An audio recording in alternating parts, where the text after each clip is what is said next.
ಭ್ರಷ್ಟಾಚಾರದ ಬಗ್ಗೆ ಧ್ವನಿ ಎತ್ತಿದ್ದಕ್ಕೆ ಉಡುಪಿ ಜಿಲ್ಲೆಯಲ್ಲಿ ಕನ್ನಡಪ್ರಭ ಪತ್ರಿಕೆಯ ವರದಿಗಾರರ ಮೇಲೆ ಹಲ್ಲೆ ಮಾಡಲಾಗಿದೆ. ಡಾಕ್ಟರ್ ಮಹೇಂದ್ರ ಶೆಟ್ಟಿ ಎನ್ನುವಂತ ವೈದ್ಯನೊಬ್ಬ ವರದಿಗಾರ ಶ್ರೀಕಾಂತ್ ಹೆಮ್ಮಾಡಿ ಮೇಲೆ ಹಲ್ಲೆ ಮಾಡಿರೋದು. ಕುಂದಾಪುರದ ಸರ್ಕಾರಿ ಆಸ್ಪತ್ರೆಯಲ್ಲಿ ಭ್ರಷ್ಟಾಚಾರ ನಡೀತಾ ಇರೋ ಬಗ್ಗೆ ಕನ್ನಡಪ್ರಭ ಪತ್ರಿಕೆಯಲ್ಲಿ ವರದಿ ಮಾಡಿದ್ರು ಶ್ರೀಕಾಂತ್ ಹೆಮ್ಮಾಡಿ. ಈ ವರದಿಯ ಪರಿಣಾಮವಾಗಿ ಡಾಕ್ಟರ್ ಮಹೇಂದ್ರ ಶೆಟ್ಟಿಯನ್ನ ಟ್ರಾನ್ಸ್ಫರ್ ಮಾಡಲಾಗಿದೆ.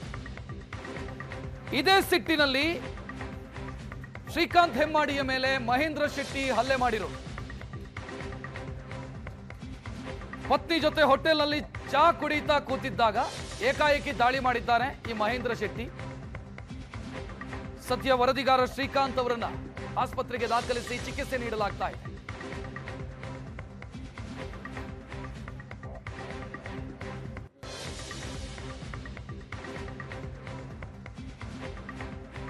ನೋಡ್ತಾ ಇದ್ದೀರಿ, ಇದು ಕನ್ನಡಪ್ರಭ ಪತ್ರಿಕೆಯಲ್ಲಿ ವರದಿಯಾಗಿರುವಂತ ರಿಪೋರ್ಟ್. ಇದು ಕುಂದಾಪುರ ಸರ್ಕಾರಿ ಆಸ್ಪತ್ರೆಗೆ ಭ್ರಷ್ಟಾಚಾರದ ಕರಿನೆರಳು ಅನ್ನುವಂಥ ಶೀರ್ಷಿಕೆ ಅಡಿಯಲ್ಲಿ ವರದಿ ಪ್ರಕಟವಾಗುತ್ತೆ. ಶ್ರೀಕಾಂತ್ ಹೆಮ್ಮಾಡಿ ವರದಿಗಾರರು ಕನ್ನಡಪ್ರಭ ಪತ್ರಿಕೆ. ಈ ವರದಿಯ ಪರಿಣಾಮ ಏನಾಯಿತು ಅಂತಂದ್ರೆ ಈ ಮಹೇಂದ್ರ ಶೆಟ್ಟಿಯನ್ನ ಟ್ರಾನ್ಸ್ಫರ್ ಮಾಡಲಾಗಿತ್ತು, ವರ್ಗಾವಣೆ ಮಾಡಲಾಗಿತ್ತು. ಅದೇ ಸಿಟ್ಟಿನಲ್ಲಿ ಅದೇ ದ್ವೇಷಕ್ಕೆ ಶ್ರೀಕಾಂತ್ ಮೇಲೆ ಹಲ್ಲೆ ಮಾಡಿರೋದು. ನಿನ್ನೆ ಹೋಟೆಲ್ ಒಂದರಲ್ಲಿ ಅವರು ಟೀ ಕುಡಿತಾ ಕೂತಿದ್ರು ಪತ್ನಿ ಜೊತೆಗೆ. ಈ ವೇಳೆ ಮಹೇಂದ್ರ ಶೆಟ್ಟಿ ಬಂದು ಶ್ರೀಕಾಂತ್ ಅವರಿಗೆ ಹಲ್ಲೆ ಮಾಡಿದ್ರು. ಶ್ರೀಕಾಂತ್ ಅವರು ಆಸ್ಪತ್ರೆಯಲ್ಲಿ ಚಿಕಿತ್ಸೆಯನ್ನು ಪಡಿತಾ ಇರುವಂತಹ ದೃಶ್ಯವನ್ನ ಕೂಡ ನೀವು ನೋಡ್ತಾ ಇದ್ದೀರಿ. ಮತ್ತು ಸಿಸಿಟಿವಿ ದೃಶ್ಯ ನೋಡಬಹುದು. ಆ ಹೋಟೆಲ್ನ ಒಳಭಾಗದ ಸಿಸಿಟಿವಿ ದೃಶ್ಯ, ಹಲ್ಲೆ ಮಾಡ್ತಾ ಇದ್ದಂತ ಸಂದರ್ಭದ ಸಿಸಿಟಿವಿ ದೃಶ್ಯ.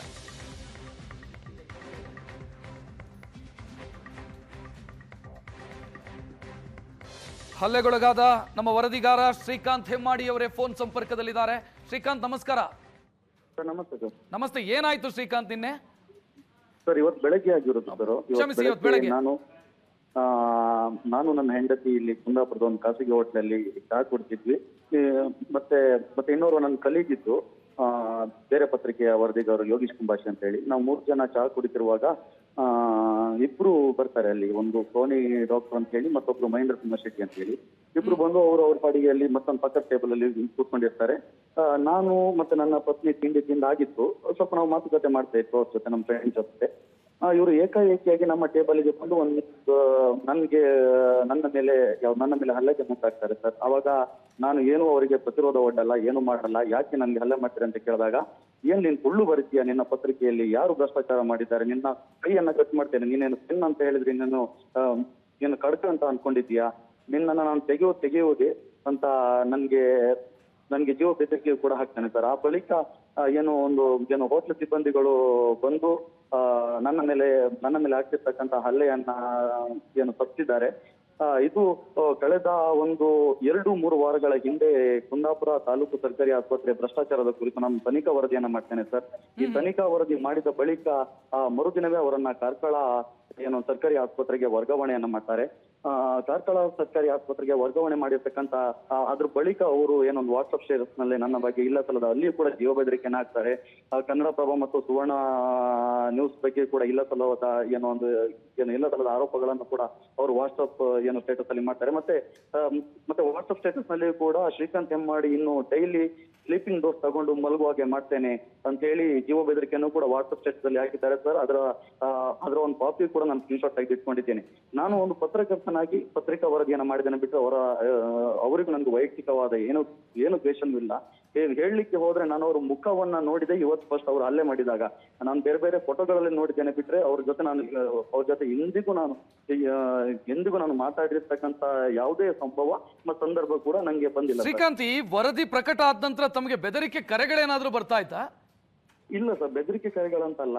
ಅವರ ಗೆಳೆಯರ ಹತ್ರ ನನ್ಗೆ ಕಾಲ್ ಮಾಡಿ, ಇಲ್ಲ ಇಲ್ಲೇ ಸುಮ್ಮನೆ ಇರ್ಲಿಕ್ಕೆ ಹೇಳಿ, ಮತ್ತೆ ನಂಗೆ ಪ್ರಾಬ್ಲಮ್ ಆಗ್ತದೆ ಅಂತಕ್ಕಂಥದ್ದು ಬಂದಿದೆ. ಮತ್ತೆ ನನ್ನ ಗೆಳೆಯನ ಮನೆಯೂ ಕೂಡ ಅವರು ಜನವನ್ನ ಕಳಿಸಿಕೊಟ್ಟಾರೆ. ಏನಾದ್ರು ಸೆಟ್ಲ್ಮೆಂಟ್ಗೆ ಆಗುತ್ತಾ ನೋಡಿ ಅಂತ ಹೇಳಿ ಕೂಡ ಅವರು ಕಳಿಸಿಕೊಟ್ಟಿದ್ದಾರೆ ಸರ್. ಅವರಿಗೂ ಕೂಡ ಕಳಿಸಿಕೊಟ್ಟವರಿಗೂ ನಾನು ಸರಿಯಾಗಿ ಹೇಳಿ ಅವರನ್ನು ವಾಪಸ್ ಕಳಿಸಿದ್ದೇನೆ ಸರ್. ನಾನು ಸೆಟ್ಲ್ಮೆಂಟ್ ನಾನು ಇಲ್ಲಿ. ಶ್ರೀಕಾಂತ್ ಅವರೇ, ಈ ಕೇಸಲ್ಲಿ ಮಹೇಂದ್ರ ಶೆಟ್ಟಿ, ಈ ಭ್ರಷ್ಟಾಚಾರದಲ್ಲಿ ಮಹೇಂದ್ರ ಶೆಟ್ಟಿ ಪಾತ್ರ ಎಷ್ಟಿದೆ, ಏನ್ ಇನ್ವಾಲ್ವ್ಮೆಂಟ್ ಆತಂತು, ಮತ್ತೆ ಆತನ ಹಿನ್ನೆಲೆ ಏನು? ಒಬ್ಬ ಸರ್ಕಾರಿ ವೈದ್ಯ ಈ ರೀತಿ ಹಲ್ಲೆ ಮಾಡ್ತಾನೆ ಅಂತ ಆದ್ರೆ ಏನು ಹಿನ್ನೆಲೆ ಆತಂದು? ಸರ್ ಖಂಡಿತ ಸರ್, ಆತನ ಹಿನ್ನೆಲೆ ಅಂತ ಹೇಳಿದ್ರೆ ಅವರು ಪೈಂದೂರು ಸರ್ಕಾರಿ ಆಸ್ಪತ್ರೆಯಲ್ಲಿ ಇದ್ದಾಗಲೂ ಕೂಡ ಅಲ್ಲಿಯೂ ಕೂಡ ಭ್ರಷ್ಟಾಚಾರವನ್ನ ಮಾಡಿ ಅಲ್ಲಿಯೂ ಕೂಡ ಜನರಿಂದ ಪ್ರತಿಭಟನೆ ಮಾಡಿಕೊಂಡು ಅಲ್ಲಿ ಇಲ್ಲ ಸಲ್ಲದ ಪತ್ರಕರ್ತರ ಮೇಲೂ ಅಲ್ಲಿಯೂ ಕೂಡ ಅವರು ಏನೊಂದು ಹಲ್ಲೆ ಮಾಡಿ ಅದು ಕೂಡ ಯಾವುದು ಪ್ರಕರಣ ಕೂಡ ದಾಖಲಾಗಿದೆ ಸರ್. ಮತ್ತೆ ಕುಂದಾಪುರ ಬಂದ ಬಳಿಕ ಇಲ್ಲಿ ಅವರು ಸರ್ಜನ್ ಆಗಿ ಕಾರ್ಯನಿರ್ವಹಿಸ್ತಾ ಇದ್ರು. ಪ್ರತಿಯೊಬ್ಬ ಪೇಷಂಟ್ ಅಲ್ಲೂ ಒಂದೊಂದು ಸರ್ಜನ್ಗೆ 7,000 ರೂಪಾಯಿ ಅವರು ಏನೋ ಒಂದು ಬೇಡಿಕೆ ಇಡ್ತಾ ಇದ್ರು. ಪೇಷಂಟ್ ಗಳೆಲ್ಲರೂ ಕೊಟ್ಟು ಹೋಗ್ತಿದ್ರು ಸರ್. ನನಗೆ ಕಳೆದ ಒಂದು 2-3 ತಿಂಗಳಿಂದ ನನ್ನ ಪೇಷಂಟ್ಗಳು ಏನೊಂದು ಹಣ ಕೊಟ್ಟ ಪೇಷಂಟ್ಗಳೇ ನನಗೆ ಕಾಲ್ ಮಾಡಿ ಸರ್ ಇದರ ಬಗ್ಗೆ ಒಂದು ಧ್ವನಿ ಎತ್ತಿ ಸರ್ ಅಂತ ಹೇಳಿದ್ದಕ್ಕೆ ನಾನು ತುಂಬಾ ತನಿಖಾ ವರದಿಯನ್ನ ಮಾಡಿ ನಾನು ಯಾವುದೇ ಎಲ್ಲ ದಾಖಲೆಗಳನ್ನು ಸಂಗ್ರಹಿಸಿಕೊಂಡು ಇದೊಂದು ವರದಿಯನ್ನ ಮಾಡಿರ್ತಕ್ಕಂಥದ್ದು ಸರ್. ಶ್ರೀಕಾಂತ್, ಧೃತಿಗೆಡಬೇಡಿ, ನಿಮ್ಮ ಜೊತೆಗೆ ನಾವು ಕೂಡ ಇದೀವಿ. FIR ಮಾಡಿಸಿದ್ರಲ್ಲ, ಕಂಪ್ಲೇಂಟ್ ಕೊಟ್ಟಿದ್ದೀರಲ್ಲ? ಹೌದು ಸರ್, ಈಗ ನಾನಿಲ್ಲಿ ಕುಂದಾಪುರ ಸರ್ಕಾರಿ ಆಸ್ಪತ್ರೆಗೆ ದಾಖಲಾಗಿದ್ದೇನೆ. ಕುಂದಾಪುರ ಪೊಲೀಸರು ಕೂಡ ಬಂದಿದ್ದಾರೆ, ಸರ್ಕಲ್ ಇನ್ಸ್ಪೆಕ್ಟರ್ ಜಯರಾಮ್ ಕೂಡ ಬಂದಿದ್ದಾರೆ. ಮತ್ತೆ ಖುದ್ದು SP ಹರಿರಾಮ್ ಶಂಕರ್ ಅವರು ಕೂಡ ನನಗೆ ಕರೆ ಮಾಡಿ ಧೈರ್ಯವನ್ನ ತುಂಬಿದ್ದಾರೆ ಸರ್. ಎಸ್, ನೀವು ಭ್ರಷ್ಟಾಚಾರಿಗಳಿಗೆ ಹೆದರಬೇಕಾದಂತ ಯಾವ ಪ್ರಶ್ನೆನೂ ಇಲ್ಲ. ನಿಮ್ಮ ಜೊತೆಗೆ ನಾವು ಇದ್ದೀವಿ Srikanth. Thank you sir, thank you. S.